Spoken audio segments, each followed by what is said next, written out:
You gonna sit there all afternoon on one slice? Or you gonna order something a paying customer would order? The man in the corner didn't look up right away. He had a fork halfway to his mouth, a bite of sweet potato pie balanced on the tines, and he set it back down on the plate without tasting it. Around him, the Friday lunch rush filled the room with the scrape of chairs and the hiss of the espresso machine, and 40 separate conversations, and none of them noticed the manager standing over the small table by the window with his hands on his hips. "I asked you a question," Dermot Prather said. "This is a café, not a bus shelter. You've been nursing that same slice going on 40 minutes. The old man finally raised his eyes. They were calm, and that seemed to bother Prather more than anything. "Coffee's good here," he said. "I'm enjoying it. You bought the coffee an hour ago. Then I'll buy another." Prather's jaw worked. He glanced back toward the counter, where a young man in an apron was watching, and then he leaned down closer, lowering his voice the way people do when they want to be cruel without an audience filing it away. "I know your type.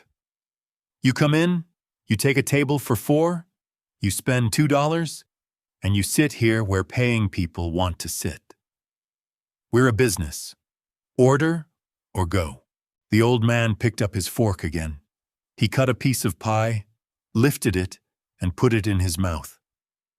And then he stopped chewing. His tongue found something that did not belong, something hard and flat and thin, buried in the soft orange of the filling, the size of a fingernail and sharp on one edge. He did not spit it out. He did not make a face.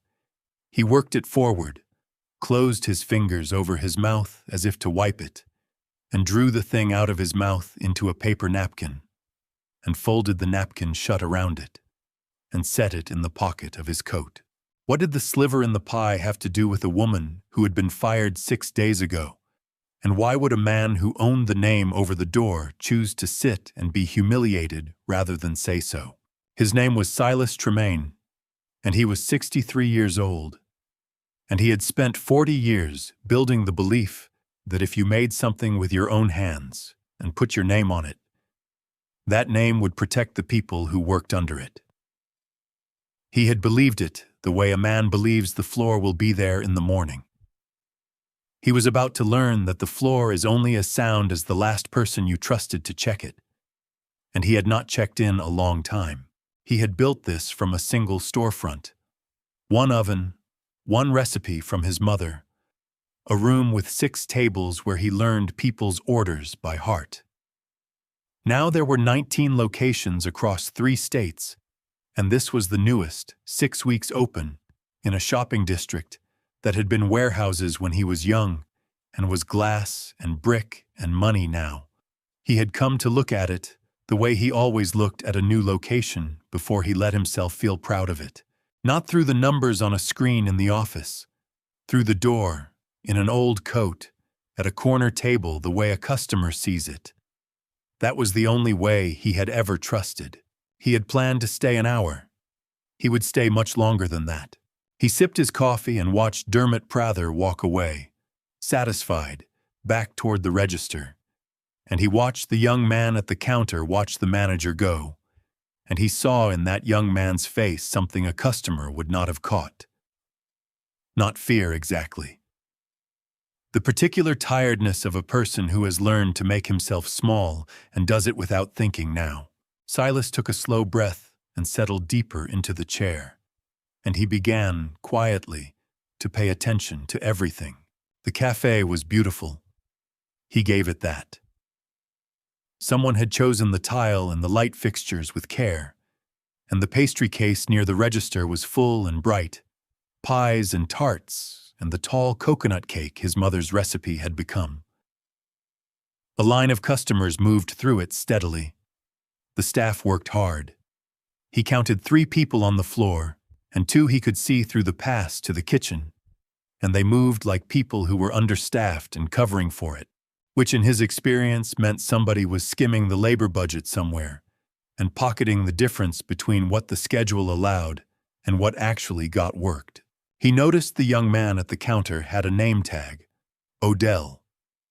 He noticed that Odell rang up an order, and the total came to $14 and change, and the customer paid cash, and Odell made change and dropped the bills in the drawer. But he did not do the thing that Silas's own training required, which was to turn the receipt so the customer could see it before handing it over.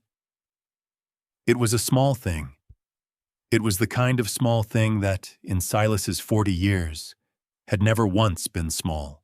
He drank his coffee. He watched. A woman came in pushing a stroller and asked whether the coconut cake had nuts, because her older child, safe at home with her mother, had an allergy. And Odell answered her patiently and checked a laminated card behind the counter to be sure. Silas liked him for that. The manager passed behind Odell during this and said something low that Silas couldn't hear, and Odell's shoulders came up an inch and stayed there. Silas got up, refilled his own water from the pitcher by the condiment station because no one offered, and on the way back he passed close to the counter and read, taped underneath the lip of the register where staff could see it and customers couldn't, a printed sheet. It was a production log. He knew it because he had designed the form himself 12 years ago, a simple grid. Each batch of each item, the time it was made, the initials of who made it, and the equipment number of the machine it was made on. Every mixer, every proofer, every oven in every one of his locations carried a stamped asset number, and every batch was logged against the machine that produced it. Because when something went wrong with the food, you needed to know within minutes which machine and which hands to look at. He had built that system after a bad month in his 9th year, and it had never failed him. He read the log upside down as he passed, the way you read a thing you designed and could read in your sleep. And a number caught on something in his mind and held. The mixer numbers were wrong, not wrong like a typo. The industrial stand mixer in a location this size would be a specific model, and he knew the asset numbers his company assigned, a letter and 5 digits, and the letter for a mixer was M. The log had batches logged against a mixer, all right. But the number after the M was too short by a digit, and the format was off. The kind of number you'd write if you were copying the look of a real one without having the real one in front of you. He went back to his table and sat down and did not touch his pie. Somewhere in the back of this beautiful new café was a mixer that was not his mixer, and every batch made on it had been logged as if it were. He took out his phone. It was an old one, deliberately, nothing that looked like money, and he had let the battery run down over the morning without thinking, and it sat now at 19%. He didn't notice. He opened the camera, and holding the phone low against the table as though he were reading a message, he waited until the counter cleared, and then rose again, drifted past, and photographed the production log under the register. Then he sat back down and began to count. He counted the batches on the visible log against the pies and cakes and tarts in the case. It was the kind of arithmetic he had done 10,000 times. The reconciliation between what a kitchen says it made and what a kitchen actually has. And he did it now in his head with the ease of a man counting his own fingers. The log claimed 40 production tickets closed since opening that morning. 40 batches, 40 initials, 40 machine numbers. He could account, by what stood in the case, and what had plausibly sold. For most of them. But not all. There were tickets on that log for product that was not here and had not sold. Product logged as made that had never existed. And each phantom ticket carried the same short, wrong mixer number, 40 tickets. He walked them one at a time in his mind, and by the time he reached the end of the count, the number that reconciled was 31. 9 tickets described batches made on a machine that, he was now nearly certain, was not there. You do not log phantom batches for fun. You log them to make numbers balance. And the number a phantom batch balances is usually the number that tells you a machine is doing work. If a machine is logged as producing, no one asks where the machine is. Silas felt something cold settle in his chest that had nothing to do with the pie. A voice broke across the room, sharp enough that 3 tables looked up. "Odell. Odell. I have been calling you." Prather crossed the floor fast. The young man had been carrying a bus tub of dishes toward the kitchen, and he stopped, holding it, while the manager came at him. "You left the front unattended." "There is a line." "There's no one at the register right now. I don't want the word just. I want you where I put you." Prather's voice carried. He wanted it to. A cafe full of strangers was, to a certain kind of man, simply a larger audience. "You know what your problem is? You think slow. Every single thing you do it like you're wading through mud. I have told you and told you." Odell held the tub of dishes and said nothing. And the not saying anything had years of practice in it. "Put those down and get to the register." "If I put them down here, somebody's gonna—" "Now." Silas set his coffee cup in its saucer, and the small sound of it turned Prather's head. The old man in the corner spoke mildly, as if he were only curious. "That mixer in the back," he said. "The one making all these pies. What model is it? My late wife baked? I always wonder what a place like this uses." It was an idle old man's question. It should have meant nothing. But Silas watched Prather's face when he asked it, and he saw the thing he was fishing for surface for exactly 1 second before the manager caught it and pushed it back down. A flicker. A recalculation. "We don't give kitchen tours," Prather said. "Odell, register." And Odell went, and Prather followed him halfway and then stopped and looked back at the old man in the corner with a new and careful attention, and Silas understood that he had just spent something. He had traded a piece of his cover for confirmation, and the confirmation was worth it. But Prather was no longer a rude man managing a cafe. Prather was a man who had just been reminded that questions have askers. Silas looked back down at his pie and let the moment pass. But he had seen enough now to know the shape of it. Somebody had removed a real mixer from this kitchen and replaced it, on paper, with a fiction, and was logging batches against the fiction to keep the books quiet. A commercial stand mixer of the kind his kitchens used was worth several $1,000s. Sold quietly, off the books, it was several $1,000s in a pocket, and a cheaper machine brought in to do the actual work. And the difference vanished into the gap between what a manager reports and what a founder, sitting in an office 200 miles away, trusting the floor to be there, ever checks, and the pie. He thought about the sliver folded in the napkin in his pocket. A cheap machine, the wrong machine, run hard past what it was built for, sheds parts. A worn housing, a cracked guard, a label plate working loose from vibration and falling, unseen, into a bowl of filling. He needed to know who had made this pie. And he needed to know who had noticed the mixer was wrong before he had, because in a kitchen someone always notices first, and that someone is usually the one who pays for it. He flagged Odell as the young man passed, and asked gently for a second coffee. And while Odell poured it, Silas said, low, "That form under the register. The production log. Who fills it out?" Odell's hand paused on the pot. "The baker on shift, and the manager signs off. Who was your baker before?"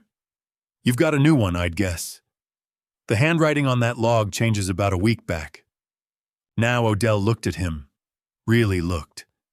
The way you look at a stranger who has just said something no stranger should be able to say. "You a health inspector?" "No." "You corporate?" "I'm a man drinking coffee." Silas smiled, and it was a real smile, and it seemed to decide something for the young man. "Ivy," Odell said, very quietly, filling the cup he no longer needed to fill so he'd have a reason to keep standing there. "Ivy Naylor. She ran the whole back for the first 5 weeks. She was really good. She made that." He nodded at the coconut cake in the case. The tall one. Silas's mother's recipe. "Then last week she was just gone. Prather said she quit. She didn't quit. Nobody who bakes like that quits a job she fought to get. You know why she left?" Odell glanced toward the office door at the back. "She wrote something up," he said. "About the kitchen, about a machine. I don't know the details. I just know she filled out an incident form on the computer, the whole formal thing. And 2 days later she was gone and Prather told us she quit and told us to stop asking." He set the pot down. "I gotta get back. What's her last name spelled like?" "Naylor." He hesitated. "Please don't get her in more trouble. She's got a kid." "I won't get her in trouble," Silas said. "You have my word on that." Odell went back to the register, and Silas sat with the second coffee he didn't want. And he took out his phone, 16% now, and he did the thing he had come here specifically not to do, which was to touch the machinery of the company he owned. He logged into the employee system through the browser, slowly, an old man's typing, and he found her. Ivy Naylor. Hired 7 weeks ago as lead baker. Status as of 6 days ago, terminated. Reason code, voluntary resignation. He knew that code was a lie because Odell had told him it was, and because he could see, attached to her file, an incident report she had filed 9 days ago, and he opened it, and he read it, and the cold in his chest became something with edges.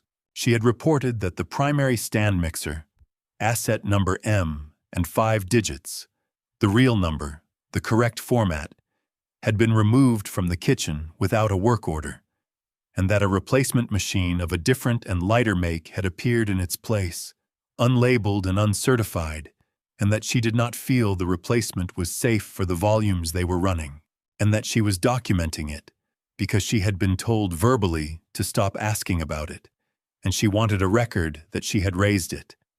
She had signed it with her name and the date. 9 days ago.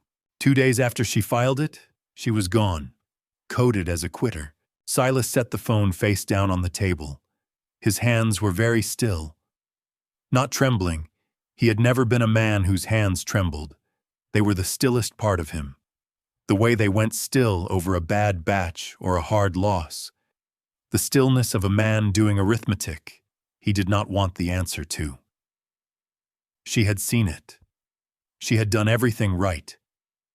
She had used the exact system he had built for exactly this purpose, filed the exact form, and the system had chewed her up and spit her out with a lie stamped on her file, because the manager who was stealing the machine was also the manager who signed off on who quit and who didn't. He looked at the pastry case, at the coconut cake she had made, still standing there earning money for the company that had discarded her. He picked up the phone. 14%. He found her contact in the terminated file, her personal number, and he stepped out to the sidewalk where the noise was less, and he called her, and it rang 4 times, and a woman answered, wary and tired. "Ms. Naylor," he said, "my name is Silas Tremaine. You don't know me. I'm going to tell you who I am, and you're not going to believe me, and then I'm going to ask you to come to the café you used to work at. And I know that's the last place on earth you want to go." A silence on the line. "Is this a joke?" "No, ma'am. Tremaine's the name on the building." "Yes, and you expect me to believe the owner of the whole company is calling me on my cell on a Friday afternoon?" "I don't expect you to believe it. I expect you to hear it in my voice that I'm not laughing, and to be curious enough to come find out. I read your incident report. About the mixer. Every word of it was true, and you did everything a person is supposed to do, and you got fired for it. And I did not know until 20 minutes ago that any of it had happened, and I am ashamed of that. I need you to come here. Bring the report. Bring the copy I know you kept, because a woman who files a formal record keeps her own copy. There's a review of this location happening at 6 o'clock, and I need it in the room before then. A long breath on the other end. Then, it's a 40-minute drive. In Friday traffic, it's more. Silas looked at his watch. 3 o'clock. 3 hours to 6. Come as fast as you safely can, he said. Not faster. You've got a child. How do you… She stopped. Odell. He wouldn't tell me your last name till I promised not to hurt you. You've got good people who won't work here anymore because of one man. Come. He hung up and went back inside, and Prather was waiting for him, not at the door. Standing near the counter, arms folded, and beside him a man in the pale blue shirt of the private security company that patrolled the shopping district, a walkie clipped to his shoulder, the bland official bulk of a man paid to make problems leave. Prather had made a call while Silas was on the sidewalk, and Silas understood, with something almost like respect, that the manager had thought 2 moves ahead. The old man was asking about mixers and baker handwriting and stepping outside to make phone calls. The old man was a threat, and there was a rule, the café's own rule, Silas's own rule from a policy manual written to keep genuine loiterers from camping in the seats, a minimum purchase expectation for extended stays. Prather was about to turn Silas's own rulebook against him and have him removed as a non-paying loiterer before he could finish whatever he was doing. Sir, the security man said, not unkindly. The managers asked me to let you know this is a paid seating establishment, and if you're not making a purchase, I'll need you to move along. I've bought 2 coffees and a slice of pie. Over 3 hours, he says. House policy's a purchase every hour for a table during peak. Prather had briefed him well. It was even true. The policy existed. Silas had approved it himself. I'll buy another coffee. He's asked you to leave, sir. On private property, that's his call to make. And I have to back it. Let's not make it a thing. The security man's hand didn't touch him. It didn't have to. The whole apparatus of the moment moved Silas toward the door as surely as a hand. The manager's face carefully neutral now. The customers looking away the way people do. And Silas, who could have ended it with 6 words, did not say them. Because Ivy was still 35 minutes out, and the sliver in his pocket proved nothing by itself. And if he revealed himself now, before the pieces were in the room together, Prather would have 3 hours and every incentive to make a mixer, a paper trail, and a fired baker all disappear before the 6 o'clock review turned them into a permanent record. Timing was everything. He needed the pieces to land at once, in front of witnesses, with no room left to move. So he let himself be walked to the door. There's a bench out front, the security man said, almost gently. No law against a bench. The door closed behind him, and the cool of the air conditioning was replaced by the flat heat of the afternoon. And Silas Tremaine, who owned the building he had just been thrown out of, sat down on a public bench on the sidewalk with his hands empty. He took out his phone to look at the photographs of the log, the evidence, the numbers that proved the fiction. The screen showed a red battery, and then it showed nothing at all. The phone was dead. The photographs were locked inside it, and the incident report he'd read was locked inside it, and Ivy was still half an hour out, and the review was at 6, and it was, he saw on his watch, 3:20. 2 hours and 40 minutes. He had a dead phone and a folded napkin and no way to prove a word of it. And the machine of his own company had just put him on the street using a rule he had written with his own hand.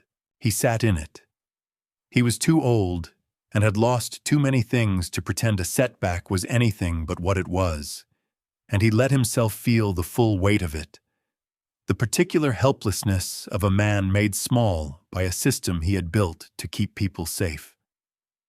He thought about Ivy Naylor filing her careful report into that same system and being coded a quitter. He thought about how it must have felt to be right and to be erased for it. He had at least, he thought, the comfort of knowing he could fix this. She'd had no such comfort. She had done everything correctly and been thrown away. And the only reason he wasn't about to be thrown away too was the accident of a name on a building. And sitting there with nothing, his hand went to his coat pocket the way a hand goes to a sore tooth, and he touched the folded napkin, and he took it out and opened it in the sunlight. The sliver was not a chip of nutshell or a fleck of pan coating, which is what he'd half assumed. It was a piece of thin, hard plastic, curved slightly, cream-colored, and along one edge of it were the ghosts of printed characters, most of them scraped away by the mixing, but not all. He turned it in the light. A partial letter, part of a number. And then he knew what he was holding, because he had held its whole undamaged twin 10,000 times. It was a fragment of an equipment label plate, the kind riveted to the housing of a commercial mixer, the kind that carries the make and the asset number. It had cracked loose from a machine running past its limits and fallen into a bowl of pie filling and been baked into a slice that a manager had shoved at an old man he took for a beggar. The pie had told him the truth the machine was built to hide. The replacement mixer, the cheap one, the one Ivy had said was not safe for the volumes, had shed a piece of itself into the food, and the piece was in his hand. It was not proof of a stolen machine on its own, but laid beside Ivy Naylor's dated incident report describing exactly that stolen machine, and beside the phantom production tickets logged against a mixer number that didn't exist, it stopped being three loose facts and became one thing. A missing machine, a woman who reported it, and a fragment of the lie itself, recovered from the food, folded in a napkin in the founder's pocket. He closed his hand around it. He was no longer a man with nothing. A small car pulled to the curb across the street, and a woman got out. And Silas knew her before she reached him. Knew her by the way she stood and looked at the cafe's front door, like a person looking at a house she'd been sick in. She was younger than he'd pictured, maybe 30, and she carried a manila folder against her chest like a shield. "Mr. Tremaine?" she said, uncertain, looking at the old man on the bench. "Oh, Ms. Naylor." He stood, slowly, his knee catching the way it did now. "Thank you for coming to a place you had every right never to see again." She looked at him and at the closed cafe door and back. "They put you out too?" "They did." Something moved across her face that was close to a laugh and closer to grief. "That machine," she said, and her voice was steady but her eyes were not. "I told them about that machine. I wrote it all up. I did it the right way. And they made me the crazy one. Made me the one who quit. And I've got a little girl, and I've been 6 days trying to figure out how to say I got fired without saying why. Because who's gonna believe—" "I believe you," Silas said. "I read every word you wrote, and I want to show you something." He opened the napkin in his palm and held it out to her, the cream-colored sliver in the sun. "You know what that is." She looked at it. Her breath caught. "That's off the plate, off the housing, that's—" She looked up at him. "That came out of a pie?" "It came out of the slice they served me 20 minutes before they threw me out for taking up space." Ivy Naylor looked at the fragment, and at the folder against her chest, and at the door of the cafe, and Silas watched her understand that the thing she had reported, the thing that had cost her the job and nearly her good name, had just fallen out of the sky into an old man's mouth and been kept. He watched her understand that she was not crazy and had never been, and that the record she'd kept was about to matter. "What time is it?" she asked. 25 to 4. He offered his arm, an old-fashioned gesture, and she didn't take it, but she walked beside him. "There's a review at 6, company equipment audit. If that machine isn't accounted for by 6, it goes down as normal wear and Prather's clean. So we've got a little over 2 hours, and we're going to spend about 4 minutes of it. Will you come inside with me? You won't have to say a word you don't want to. But I'd like you in the room. Inside." She stopped on the sidewalk. "He'll have me thrown out. He did it before." "No," Silas said, and there was something in the flatness of it that made her look at him. "He won't." He held the door for her, and they went in together. The old man in the worn coat and the young baker with the folder, and the bell over the door chimed. And Dermot Prather looked up from the register, and his face did something complicated when he saw the two of them together. The man he'd had removed and the woman he'd erased, walking back into his café side by side. "You!" Prather started, coming around the counter. "I had you removed. And her, she doesn't work here. She's got no business." His hand went to his walkie. "I'm calling security back. This is harassment. This is—" "Put it down," Silas said. He didn't raise his voice. He had never in 40 years needed to raise his voice, and he did not raise it now. And the not raising of it landed harder than a shout, and half the room turned. "Son, put the radio down and give me 1 minute. And if at the end of the minute you still want to call security, you call them. 1 minute. Can you spare an old man 1 minute in a café you run?" Something in the phrasing, "the café you run," put a hairline of doubt in Prather's eyes, and he did not put the radio down, but he did not raise it either. And that was enough. Silas set the folded napkin on the nearest table, open, the sliver gleaming. "I bit down on this in a slice of your sweet potato pie about 40 minutes ago," he said, loud enough now to carry, because the witnesses were the point. "You want to tell these people what it is? No? I'll tell them. It's a piece of the label plate off a commercial mixer. It cracked off a machine that's being run harder than it was built to run, and it fell in the filling, and it got baked into a pie, and you served that pie to me and told me I wasn't paying enough to sit in your chairs." "Yeah, you could have put that there yourself. That's ridiculous. You can't just—" "I could have. So let's not rest on it." Silas turned to Ivy. "Ms. Naylor, would you tell the room what's in that folder?" Ivy Naylor stepped forward, and her voice shook on the first word, and then stopped shaking. "It's an incident report," she said. "I filed it 9 days ago, through the company system, the real one with a date on it. It says the main mixer, the good one, the one that's supposed to be here, got taken out with no work order, and a cheaper one got put in that isn't rated for what we make, and isn't labeled, and isn't safe. I wrote that down 9 days ago. 2 days later, Mr. Prather told everybody I quit." She looked at Prather. "I didn't quit. You know I didn't quit." The café had gone quiet, in the way rooms do when strangers realize they've stopped being customers and become witnesses. Odell stood frozen behind the register. The woman with the stroller held her coffee and did not drink it. Prather's voice climbed.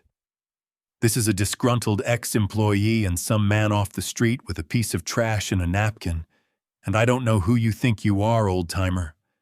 But I run this store, and I'm telling you—" "You don't," Silas said. "Would to get out before, but you don't run this store." Silas reached into the inside pocket of the worn coat, the one over his heart, and took out a thin leather case, and opened it, and set his driver's license on the table beside the napkin, face up, so the name showed. "My name is Silas Tremaine. It's the name on your paycheck. It's the name on the building. It's the name on that coconut cake in your case. Because it's my mother's recipe. And this woman you called a quitter is the one who's been making it right." He let that sit for one breath. "I built this company on a promise that if you did the work and told the truth, this place would have your back. She did the work. She told the truth. And you took her machine, and you sold it. And you papered over the whole with tickets logged against a mixer number that doesn't exist. And when she caught you at it, you threw her away and stamped a lie on her file. 9 phantom tickets on today's log alone. I counted them from my chair before you had me put on the sidewalk." The color went out of Dermot Prather's face in stages, top to bottom, and he set the walkie down on the counter without seeming to know he was doing it. And his eyes moved from the license to the napkin, to the woman, to the 30 strangers watching, and Silas saw the exact moment it arrived. The moment the beggar in the corner resolved into the man who owned the ground under his feet. The moment the person he had treated as nobody became a person, and could not be unseen. That was the payment. The rest was just the receipt. "I'm Mr. Tremaine," Prather said, and his voice had lost all its floor. There's an explanation, the mixer, it broke. I sent it out for repair.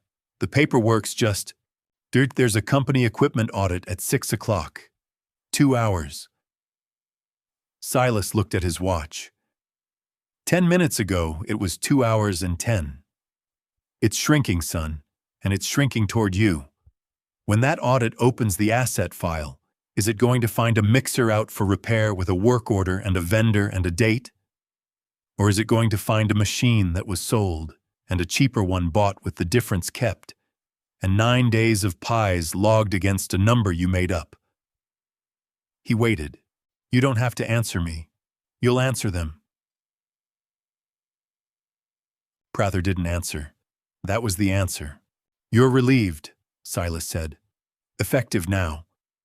There'll be an investigation, and it will be thorough, and it will decide what you owe and to whom, and that's out of my hands and into other people's. But you don't manage this store, or any store with my name on it, another minute." He picked up his license and put it away. "Take off the apron." Dermot Prather stood in the middle of the café he had ruled 20 minutes ago, and he untied the manager's apron slowly and lifted it over his head and stood holding it, this folded square of cloth, the last thing left of a job he no longer had, and he did not know what to do with his hands. "Trickstixen, keep it," Silas said quietly, and there was no mercy in it and no cruelty either, only a kind of terrible fairness. Something to remember the afternoon by. Prather walked out. The bell chimed.